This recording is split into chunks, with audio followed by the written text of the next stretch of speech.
The Toronto Blue Jays roster seems close to being finalized as the season approaches, and with all the pieces seemingly in place, we'll be bringing you our Jays award winners for 2023. That means MVP, Silver Slugger, Cy Young, and much more on this episode of Jays Digest.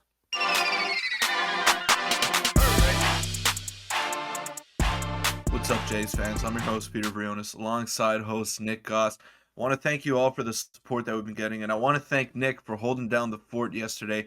We both had real busy days, and our schedules just did not align. I guess that's going to happen over the course of a season, of an off season. You know, it happens everywhere, and it happened to us yesterday. But I'm glad to be back today, and thank you all for supporting Nick when I wasn't there. Yeah, we're on the road to 7K subscribers, so make sure to hit that subscribe button as we continue our daily upload grind into the really slow part of the season. But the spring training, it's starting up very, very soon, so we're looking forward to that. But like you said, Peter, we have our awards today, so let's just delve into the first reward. We'll be going through each reward and each player, and we'll give our reasonings why.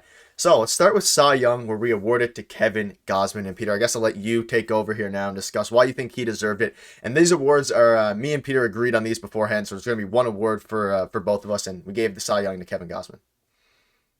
Yes, Kevin Gausman was unreal last year. I thought he was probably the Jays' best pitcher. If you take into account advanced metrics and just the eye test, it didn't let you down. And Kevin Gausman was dominant. He was striking guys out, and his stuff was the best last year of any Blue Jays pitcher.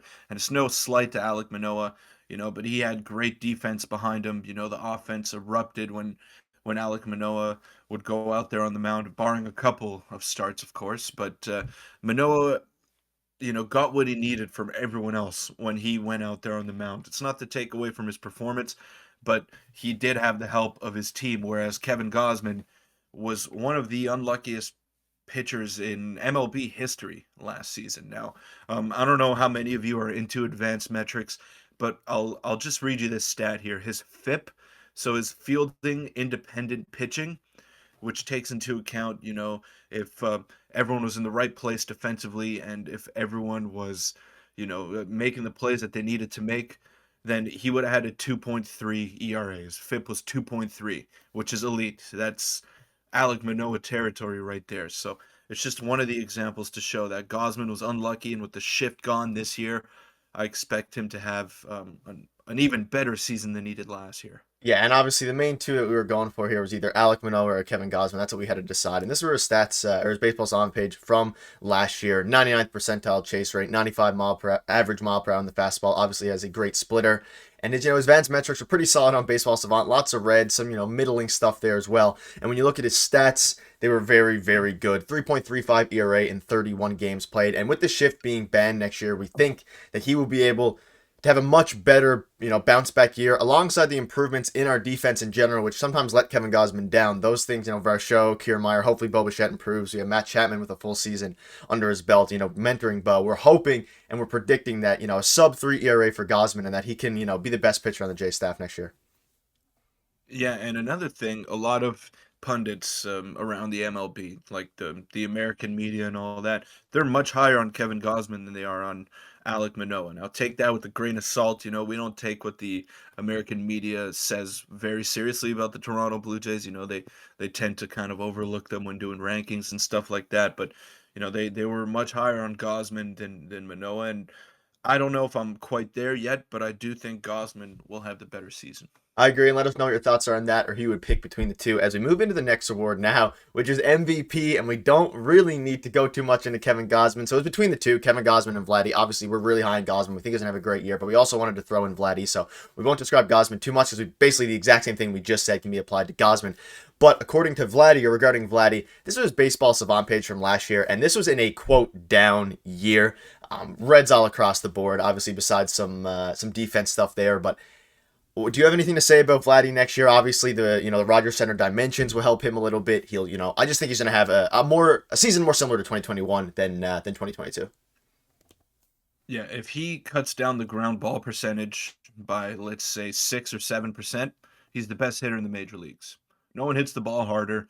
No one has power to all fields like Vladdy does, besides maybe Aaron Judge. And I just think he's if not the best hitter in baseball, top three in baseball. When he's going right, when he's on a hot streak, he's he's untouchable. The guy's just so good, and if he just hits the ball in the air a little bit more, he's going to be the MVP of the Jays and might even have the chance to be the MVP of the league as well. Completely agree. And I guess in the same topic, we'll just quickly cover because we also gave him the Silver Slugger Award to Vladdy.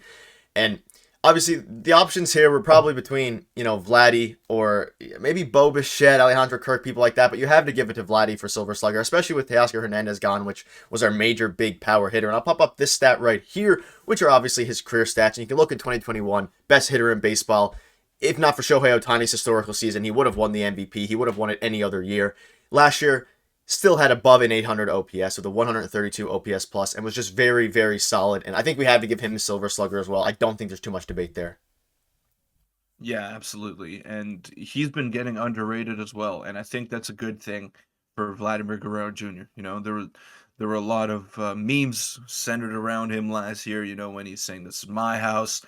Uh, this is going to be the movie in 2022, and it didn't end up that way. They did. We obviously know what happened in the playoffs, but I really think this year is going to be different because everyone is overlooking the Blue Jays and what they've done in the offseason and how much better they've actually gotten. They were overhyped last year. We'll admit that. We'll be the first ones to tell you that they were overhyped. But now this year, it seems like they're getting overlooked and they're not even considered as a World Series favorite when they should be. But honestly, it's better this way. Let them earn it and let them prove it on the field.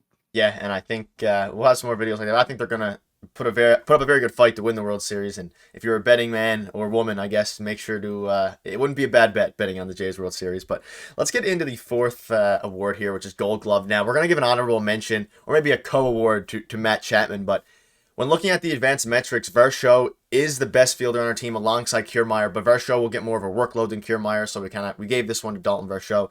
And you can look at his baseball savant page right here and look at the fielding. 99th percentile outs above average, 97th percentile outfielder jump.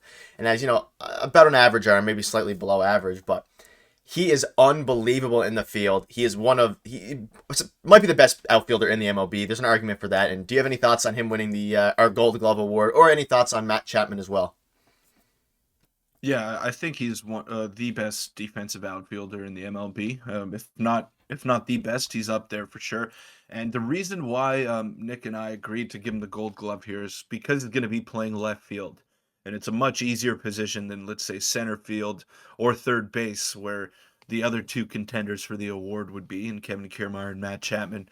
So left field, much easier position, less ground to cover.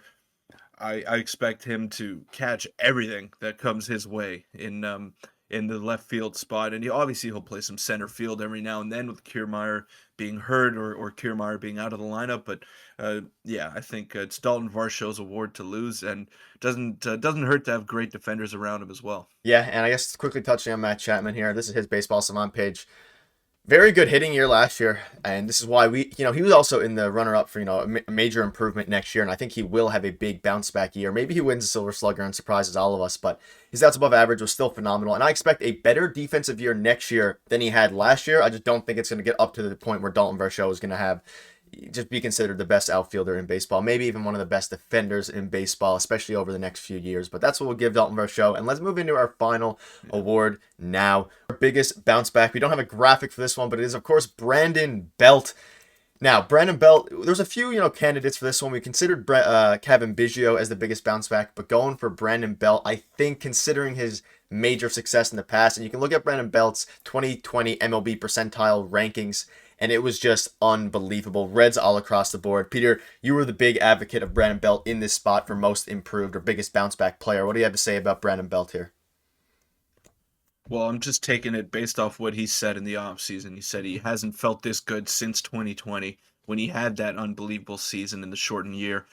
So obviously a player is going to say that, and they're not going to say that, yeah, I'm not good anymore. I can't go. So obviously he's going to have confidence in himself. And I think that gave me confidence to put him in that spot. And he's going to play a lot. We weren't sure how much Kevin Biggio was going to play this season. There's a bit of a logjam at second base. There are people ahead of him. There are players ahead of him for that fourth outfield spot. And Brandon Belt, is the backup first baseman now. It's no longer Kevin Biggio. So where does he slot into the lineup? I'm not entirely sure. I can't see a scenario where he plays 80 plus games this year, and I think Brandon Belt will eclipse that number. So that's why I put him there, and I think he'll have a good season too. Yeah, I think this was probably the best choice, especially considering how poor his year was when he was last, playing.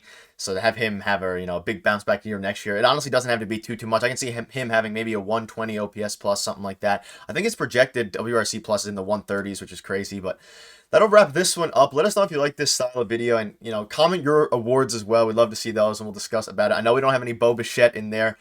Maybe some people will be upset about that, but I don't know what award he could have really won. But let us know in the comments. And thanks again for all the support. We're on the road to 7K subscribers, and we'll see you in tomorrow's video. Thanks.